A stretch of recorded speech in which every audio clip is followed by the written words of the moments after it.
ke depan Mas, kalau kita punya kekuatan pangan, kita yang menguasai dunia ini. Betul. Nah, saya berharap cita-cita kita, regenerasi petani kita meningkat, pemerintah juga mensupport, dan pada akhirnya Indonesia bisa sesuai dengan Tuhan yang kasih kita negara agraris, kita punya kekuatan di pangan. Bismillahirrahmanirrahim. Assalamualaikum warahmatullahi wabarakatuh. Saya Dia Satria, CEO dari Jagoan Indonesia dan juga Ketua Pusat Inovasi dan Transfer Teknologi Universitas Brawijaya. Selamat siang Mas Puka Simbolon dari Cap Capung. Selamat siang Mas Yas. Terima kasih sudah hadir di podcast pertama saya yang membahas tentang CEO Mas Puka. Jadi ini terinspirasi dari buku The Diary of CEO. Jadi perjalanan CEO termasuk bagaimana perjalanan Cap Capung. Teman-teman yang belum pernah tahu tentang Cap Capung, tonton YouTube-nya, very inspiring, khususnya buat teman-teman yang punya keinginan motivasi untuk mengembangkan pertanian, peternakan, dan perikanan. Mas Puka, sudah berapa tahun sih di Cap Capung, Mas? Cap Capung itu kita dirikan 2017. 2017. Jadi kurang lebih 8 tahun. Lumayan cukup panjang. Iya. Saya pernah diceritain sama Mas Puka perjalanan panjang gimana Cap Capung dari awal mencoba tidak langsung sukses, tapi di keberapa sih sebenarnya Cap Capung ini bisa menuai kesuksesan? Oke, mungkin saya cerita dari awal dulu Mas ya. Jadi kebetulan saya juga lulusan pertanian. Jadi orang kampung dari Danau Toba, merantau ke Jogja untuk kuliah. Setelah lulus kerja di perusahaan swasta. Di finance? Iya, finance ya. Nah, tapi setelah 2 tahun di Jakarta kerja, akhirnya saya memutuskan untuk balik lagi ke Jogja. Nah, di situ saya merasa ada keresahan juga sebenarnya. Kenapa lulusan pertanian itu tidak terjun langsung ke dunia pertanian gitu. Nah, dari situ saya kumpul lah sama teman-teman, berbicara di kedai kopi gitu ya. Terus ada ide muncul di situ, kenapa sedikit banget publikasi pertanian itu. Iya, dan akhirnya kita coba ke arah sana. Dan kebetulan pada 2017 itu juga kan lagi trennya YouTube pada itu. Sosial media, YouTube. Yang pada umumnya orang mau jadi YouTuber buat konten prank dan segala macamnya. Saya harus ke pertanian gitu. Tapi basicnya pertanian Mas ya? Iya, pertanian. Basicnya juga punya kemampuan buat visual, fotografi, videografi juga sebelumnya? Iya, dari SMA saya udah mempelajari namanya suka lah buat konten-konten gitu Pak, video lah. Terus waktu di kampus juga saya aktif kalau ada event itu saya bagian dokumentasi gitu. Pertanian itu kan sektor yang kalau kita bilang nilai tambahnya rendah dan mungkin banyak petani yang tidak mampu bayar video yang bagus gitu ya. Apa sebenarnya motivasi selain itu gitu ya? Karena kan ketika orang misalnya, oh aku terjun di wedding, pasti akan ada orang yang akan bayar gitu ya. Tapi kalau di sektor pertanian, siapa yang akan bayar Mas Puka gitu? Ada hal yang lebih penting dibandingkan video tersebut. Jadi kita melihat dari sisi problemnya dulu. Kenapa pertanian itu dikatakan nggak bergengsi, miskin, atau ya segala macamnya. Bahkan anak muda itu nggak tertarik sendiri ya. Benar. Bahkan saya tadi cerita, saya lulusan pertaniannya, saya nggak terjun ke pertanian kan, malah ke arah lain. Nah dari situ kita riset dulu, regenerasi petani muda kita. Nah data terakhir kan petani muda itu cuma 20%. Bahkan yang lebih parah lagi, Gen Z itu cuma 2%. Kita hidup di negara agraris tapi krisis regenerasi petani muda. Tidak lepas juga yang namanya publikasi itu, Mas. Jadi pada waktu itu publikasi pertanian itu cuma satu, itu pun cuma Trubus pada saat itu ya. Paling fenomenal tuh ya, dan itu majalah. Padahal itu tadi kita udah bilang pergeseran budaya ke sosial media. Nah dari situ saya melihat juga, oh ini peluang besar untuk meningkatkan awareness petani muda itu. Jadi Cap Capung itu kita pengen menjembatani antara petani sama masyarakat luas. Yang sebenarnya mereka itu sama-sama mencari sebenarnya Mas. Tapi karena nggak ada publikasi ya mereka jalan sendiri-sendiri. Dan kita buat konsep ini dan akhirnya diterima masyarakat. Jadi banyak narasumber kita yang mendapatkan pasar atau yang tadi antara petani sama buyer mungkin atau masyarakat luas menjadi kerjasama gitu. Nah, tadi kan ini kita Mas Puka cerita tentang keresahan kenapa masuk di sektor pertanian gitu ya. Kalau nggak punya visi yang panjang tentang pertanian, ingin mengubah Indonesia di agraris, mungkin orang nggak akan mau untuk bisa terjun ke sana. Apa kira-kira motivasi pertama Mas? Karena kan melihat petani ini kan secara bisnis mereka nggak akan mampu untuk bisa membayar misalnya. Dan yang kedua, orang mungkin hanya menonton gitu ya. Dan Mas Puka mungkin mencoba beberapa kali sehingga formulanya baru bisa berhasil. Ya. Apa sih faktor terbesar dari Mas Puka untuk bisa mempertahankan bahwa suatu saat ini akan jadi besar gitu? Ya, ya saya melihat keresahan yang di awal itu, kalau tidak ada yang mau atau masuk ke situ atau mengabdikan dirinya ke arah satu, ya bisa dibilang kita bisa krisis pangan nanti, Mas. Dan itu sangat bahaya kan.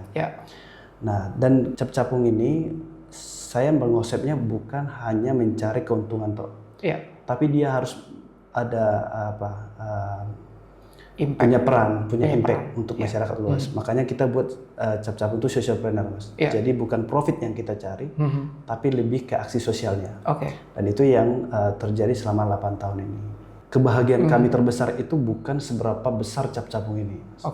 Tapi seberapa besar pengaruhnya bisa mengkoneksi banyak petani dengan masyarakat luas. Kalau kita berangkat cerita kita dari seorang Puka, siapa sebenarnya si Puka ini? Apa yang membuat dia termotivasi untuk melakukan ini, Mas? Maksudnya, Mas Puka pernah cerita bahwa masa kuliah masa yang susah ya? Bukan dari orang yang berada. Dan harus masuk di sektor pertanian yang secara sektoral juga bukan sektor yang seperti pertambangan, sektor manufaktur, industri. Tapi apa sih yang menggerakkan seorang Puka untuk dan saya kan yakin pasti video pertama yang dibuat mungkin yang nonton tidak seperti sekarang gitu ya. Prosesnya sampai ke berapa dia bisa berhasil dan apa yang bisa membuat seorang Puka ini bertahan, Mas? Puka ini adalah yang mencari kebahagiaan itu ketika dia bermanfaat bagi orang lain, Mas. Kebahagiaan terbesar saya itu bukan punya barang-barang mewah, segala macamnya. Ya mungkin bahagia, tapi nggak lama. Kebahagiaan saya itu ya ketika saya bisa berdampak sama orang. Dan itu menurut saya kalau saya lakukan setiap hari berarti saya bahagia terus dong. Terus perjalanannya gitu, Mas. Saya yakin ketika kita yakin sama diri kita sendiri, apapun kita bisa capai, Mas. Kadang kita mau mencapai sesuatu, kita langsung membatasi diri kita, saya nggak bisa. Pun kalau nggak bisa, kalau kita coba berarti kita udah ada sesuatu usaha kan. Dan itu yang saya lakukan di Cap-Capung ini. Nah, setelah tadi videonya kita riset dan segala macam, video pertama itu nggak ada yang nonton. Nggak ada yang nonton. Bahkan saya nggak mempromosikan. Nah, terus video kedua, ketiga, keempat, nggak ada yang penonton lagi. Tapi nggak tahu kenapa, tapi saya selalu berusaha untuk memperbaiki videonya, Mas. Artinya mungkin kalau saya melihat sebagian teman, mungkin kalau kami di posisi yang sama, kalau satu video ketiga nggak ada nonton, mungkin banyak orang yang menyerah ya. Tapi nggak tahu kenapa saya pengen, mungkin karena kurang bagus. Saya perbaiki lagi. Saya perbaiki lagi. Hingga video ke-8 atau ke-9 itu, kurang lebih 8 bulan, itu ada titik terangnya, Mas. Ada satu video yang viral gitu loh. Dan itu mengubah semua. Artinya video yang sebelum-sebelumnya itu naik semua. Dari situ saya dapat sebuah motivasi, semangat. Kayak saya katakan gini, apa yang kita kerjakan betul-betul, apa yang saya lakukan secara kualitas, itu pasti nanti ada titik terangnya. Artinya video-video yang saya dulu video pertama itu naik semua, gitu. Dan itu bisa ketarik ya, karena dari video yang ke-8.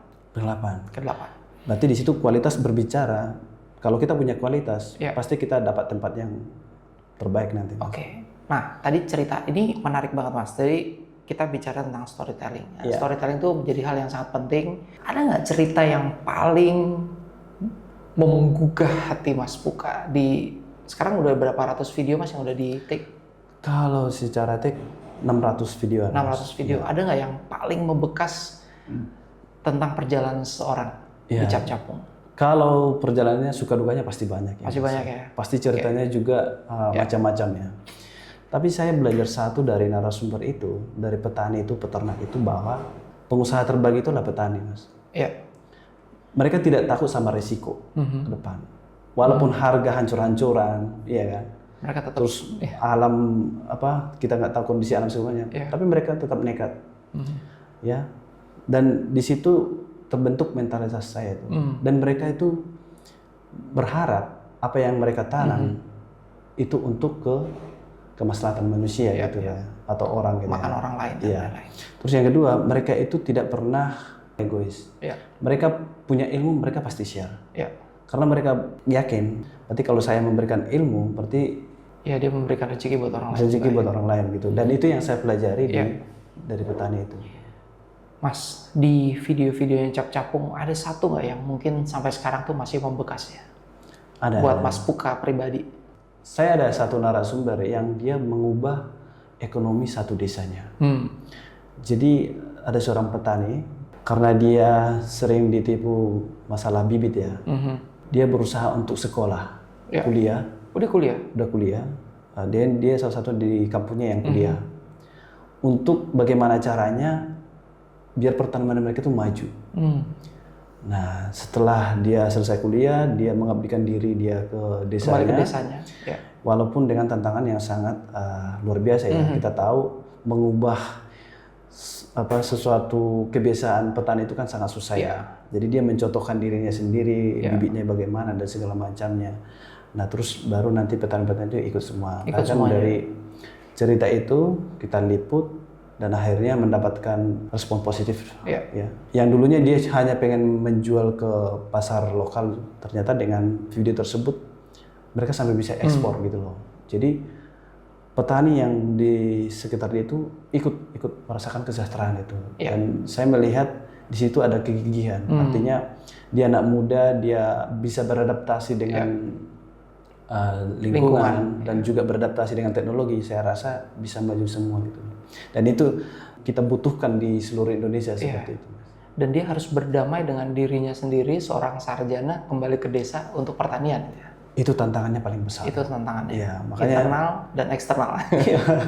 Mas, kita kan melihat di Indonesia dengan berita baiknya, dengan berita buruknya. Oke, kita berusaha untuk menghilangkan itu. Tapi saya melihat ada satu hal yang dibuat oleh Cap Capung dan berdampak sama anak-anak muda. Bagaimana Cap Capung bisa menginspirasi anak-anak muda lewat medianya gitu. Bagaimana sih sebenarnya strategi Cap Capung sendiri untuk bisa membawa anak-anak muda ini masuk ke sektor pertanian dari video-videonya? Pertama, memang kita juga selalu menganalisis dari segi konten ya Mas ya. Di Cap Capung itu tidak hanya menjual kenikmatannya. Jadi petani ini untung segini, 1 miliar, 1 miliar, gitu ya. Kita juga harus realistis di lapangan. Ya, kita tahu permasalahan pertanian itu kan luar biasa juga, sangat kompleks ya. Sangat kompleks ya. Baik dari tata niaganya, terus ya tadi regenerasinya kan. Tapi kita lihat sisi lain, artinya kalau kita cuma mengeluh hal itu mau sampai kapan pun nggak bisa berubah. Jadi memajukan pertanian, terutama di anak muda itu harus semua sektor itu jalan semua.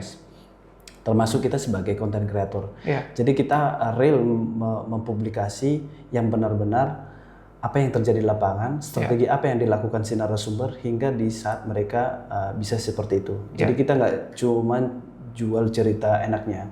Tidak cuma yang sweet aja. Ya. Mungkin di judulnya lumayan sweet ya, tapi kalau penonton kita lihat di dalam, itu mereka sebenarnya kalau mereka pahami itu ada pelajaran penting di sana. Panjang perjalanannya. Nah, makanya saya bilang tadi kita itu konten di Cap Capung itu kita riset semua, Mas. Dari awal dia berbicara, di tengahnya isinya apa, terus di akhir seperti apa, gitu kan. Dan itu yang menjadi menurut saya kalau teman-teman juga atau netizen adaptif ya, melihat itu bisa juga feedbacknya ke narasumber, ke dia juga. Karena beberapa narasumber yang kita liput itu dulu penikmat penontonnya Cap Capung, penggemarnya Cap Capung. Dia suka nonton Cap Capung, dia suka lihat bebek, terus dia pelajari. Jadi kan kita ada juga tutorialnya kan. Akhirnya dia jadi peternak bebek. Akhirnya dia jadi peternak bebek. Dan tanpa kita sadari, kita liput lagi itu. Dan dia senangnya luar biasa. Mas, tahu nggak kalau saya dulu beternak bebek itu karena Cap Capung. Lah Cap Capungnya datang ke sini. Nah itu mungkin dampak yang sangat positif ya. Luar biasa, Mas. Kalau misalnya nih Pak Presiden telepon Mas Puka, Mas Puka besok ke istana jadi menteri ya. Kira-kira apa sih yang harus diubah dari Indonesia terkait dengan pertanian, Mas? Ini pertanyaan berat ya. Ya, pertama kita harus melihat pandangan dulu seperti apa sebenarnya pertanian Indonesia itu. Menurut saya yang pertama yang kita benahi adalah tata niaganya, Mas. Tata niaganya, oke. Ya, kalau kita belajar dari pertanian negara tetangga kita itu, petaninya itu ada kepastian, garansi dari tanamannya, terus sama penjualannya, gitu kan. Jadi dari hulu sampai hilir mereka ada kepastian. Nah, kita kan enggak, kita kan seakan-akan jalan sendiri-sendiri dan segala macamnya gitu. Jadi kita harus melihat artinya secara ekosistemnya. Terus yang kedua, kita kan punya komunitas yang sangat luar biasa. Nah, di sini juga harus dikasih pemahaman bahwa pertanian itu nggak cuma padi, bawang, dan segalanya. Kita punya komunitas yang sangat luar biasa. Artinya kalau itu yang berbagai komunitas kan kita kelompokkan, terus kita buat pelatihan khusus, bukan pelatihan yang cuman seperlunya ya. Formalitas ya. Selesainya. Nah, itu menurut saya membuka peluang juga di usaha tani yang lainnya gitu. Artinya banyak banget niche market, segmentasi yang memang bisa dioptimalisasi dari pertanian. Ya, salah satunya kan teman saya yang pernah saya liput, dia bisa ekspor kan berawal dari cap-cap itu kentang yang dia masukkan ke Singapura, Taiwan dan segala macamnya. Itu kan potensi yang sangat besar sebenarnya. Karena dia tahu hulunya kan, hulu sampai akhirnya gitu. Jadi kita juga harus kasih pemahaman sebenarnya kepada masyarakat kita itu. Nah, itu yang masyarakat yang sampai sekarang belum dapat. Butuh terinspirasi.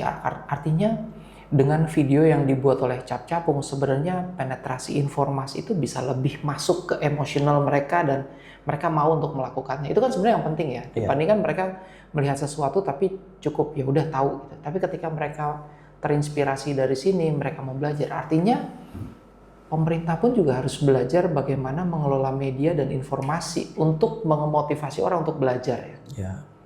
Ada nggak sih keinginan dari Cap Capung untuk terlibat dalam media dan informasinya pemerintah, Mas? Pemerintah juga harus adaptif sebenarnya terhadap di sektor pertanian. Pemerintah sedang selalu berbicara tentang teknologi, inovasi segala macam. Padahal yang sesederhananya aja, promosi itu yang paling penting sebenarnya di petani. Artinya pertanian kita itu sebenarnya kreatif loh, Mas. Kreatif banget. Bahkan yang dia jarang buka buku atau media sosial, dia bisa sesuatu yang menurut saya unik gitu. Learning by doing. Betul.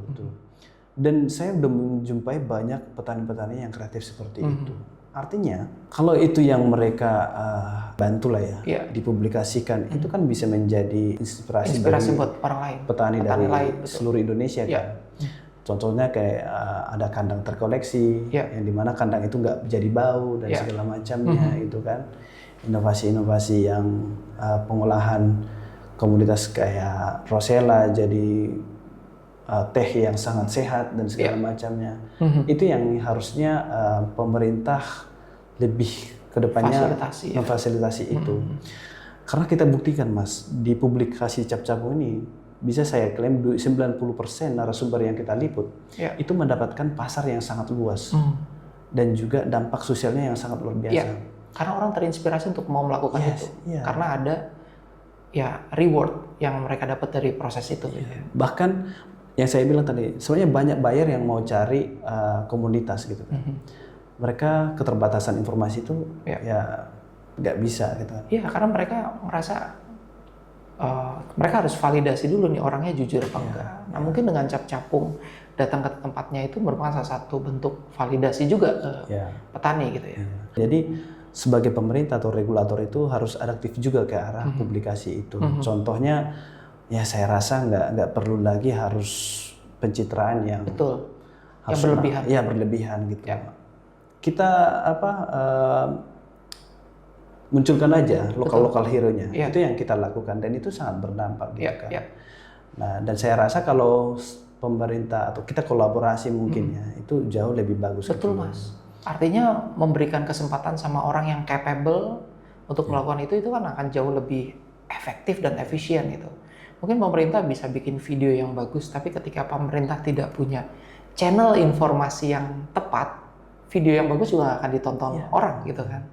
Sebenarnya itu udah pernah kita kerjakan juga. Jadi di YouTube Kementan itu Mas. Ini bagi teman-teman biar tahu juga. Dulu saya pernah pegang proyeknya itu. Jadi YouTube-nya saya pegang itu kurang lebih 10.000. 8 bulan dia langsung 100.000 organik. Dan sekarang nanti teman-teman bisa cek di videonya Kementan itu, video paling banyak ditonton tuh 1, 2, 3 itu produksinya dari kami, Cap Capung. Gitu. Artinya harusnya udah beres. Ya, tapi karena satu dan hal jadi nggak jalan ya. Tidak berlanjut ya kita lihat kembali ke laptop lagi kan. Kembali ke laptop. Iya. Ini jadi hal yang menarik buat. Artinya pemerintah harus menjaga sustainability karena dengan Cap Capung dan ekosistemnya sayang juga kan harus untuk ditinggalkan ya. Iya, jadi yang saya maksud itu bukan bersaing ya Mas. Kalau kita misalnya swasta, pemerintah atau yang lainnya bisa berkolaborasi, saya rasa betul Mas. Sektor pertanian Indonesia bisa maju Mas. Karena goal kita kan memotivasi petani untuk bisa lebih baik, lebih produktif, efisien, memotivasi anak muda untuk terjun di pertanian dari video-video yang mereka tonton setiap hari gitu ya. Dan multipliernya pasti akan sangat banyak sekali ya.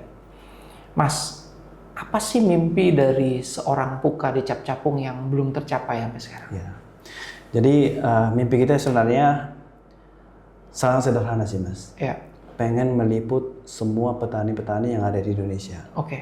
Tapi karena kita keterbatasan dana operasional, kita masih menjangkau yang di Jawa lah ya. Yang aksesnya kan gampang. Tapi, ketemu ya, pasti akan ketemu lah ya, dimanapun ya. Kalimantan, Sulawesi, Sumatera. Secara data kita udah punya. Sudah ada. Untuk mengeksekusi ke sana ya nggak ada. Mungkin nanti.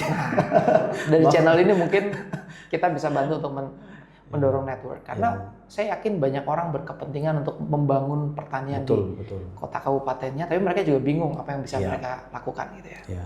Harapan kita kalau kita dari Sabang sampai Merauke kita bisa melakukan itu, artinya sektor-sektor pertanian yang selama ini kita nggak tahuin atau local hero yang selama ini harusnya bisa punya muncul kan, dan itu juga membantu pemerintah untuk melihat sektor ini berhasil atau tidak. Berhasil ya. Terus orang-orang yang perantau yang pengen mengembangkan nanti kampungnya kan gitu. Gitu sih. Pertanian ini kan udah jadi prioritas pemerintah nih Mas ya, dan kita lihat inovasi dan teknologi itu pasti penting Mas. Sejauh mana sih sebenarnya keinginan petani untuk menggunakan inovasi dan teknologi sekarang menurut Mas Puka? Jadi inovasi teknologi itu sebenarnya sangat-sangat dibutuhkan saat ini Mas ya. Jadi kalau kita punya lahan yang sangat luas nanti, berarti kita juga harus menerapkan teknologi gitu. Baik dari IoT-nya atau drone, segala macamnya kan. Terakhir kita pernah liput petani durian yang sampai 50 hektar itu kan. Dia kalau nyemprot manual untuk pemupukan itu kan waktunya secara cost tinggi ya kan. Terus nggak efektif kan. Kalau dia sewa drone dan segala macam itu lebih efektif gitu. Terus cuaca yang tidak menentu ini kan perlu juga yang namanya sensor dan segala macamnya. Itu yang sebenarnya perlu diperhatikan juga. Nah, kenapa perlu? Karena gini, teknologi memang bisa berkembang terus. Tetapi pertanian ketika itu nggak dilibatkan, itu akan menjadi sangat bahaya.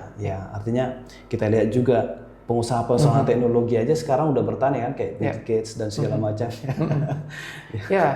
David Beckham juga Mas. David Beckham. Artinya kita ada satu nanti menurut saya ada satu masa nanti orang itu kembali lagi ke sektor pertanian. Termasuk saya nih Mas. Saya termotivasi untuk punya sektor pertanian juga. Apalah.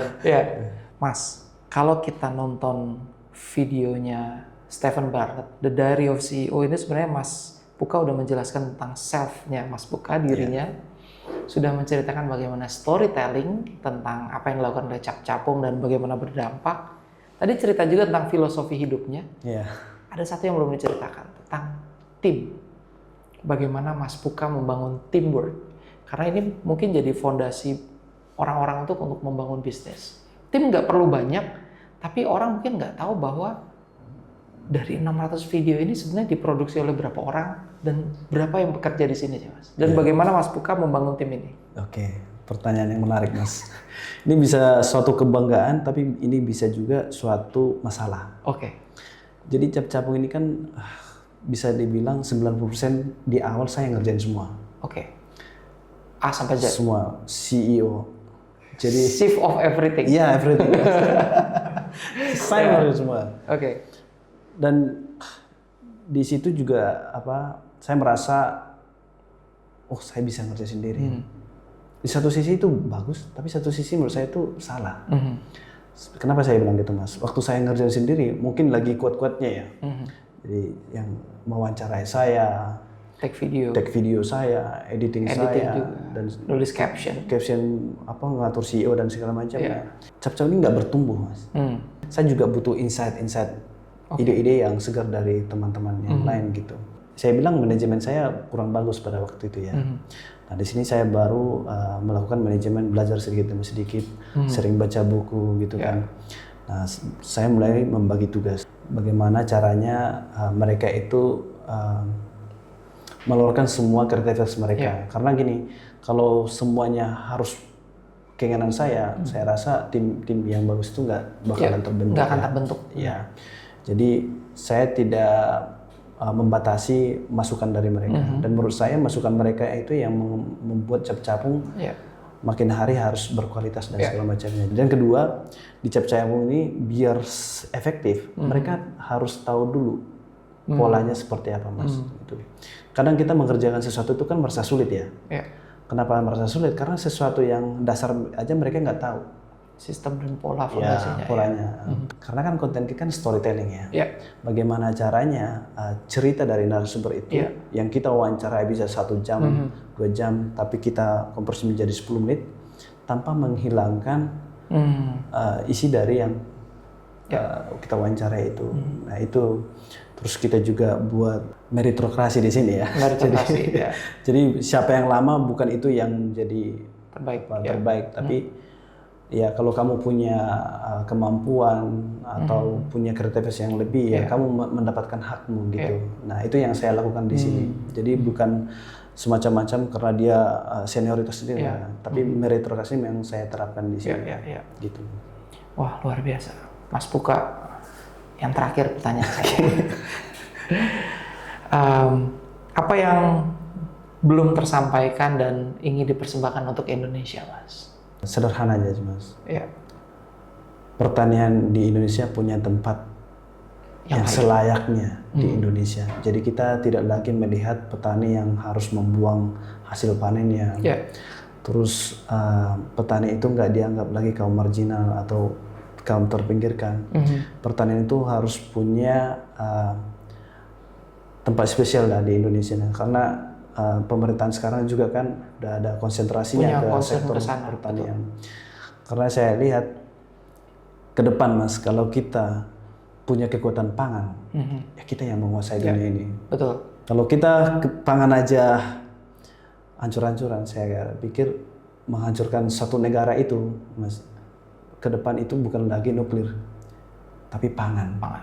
Nah, saya berharap cita-cita kita, regenerasi petani kita meningkat, pemerintah juga mensupport, dan pada akhirnya Indonesia bisa sesuai dengan Tuhan yang kasih kita negara agraris, kita punya kekuatan di pangan gitu. Mungkin itu harapan kami. Terima kasih Mas Puka, very inspiring. Teman-teman, terima kasih sudah mendengar diskusi saya dengan Mas Puka. Kita doakan mudah-mudahan Cap-Capung jadi salah satu media terbesar yang punya dampak buat Indonesia. Terima kasih Mas Puka. Terima kasih Mas Des.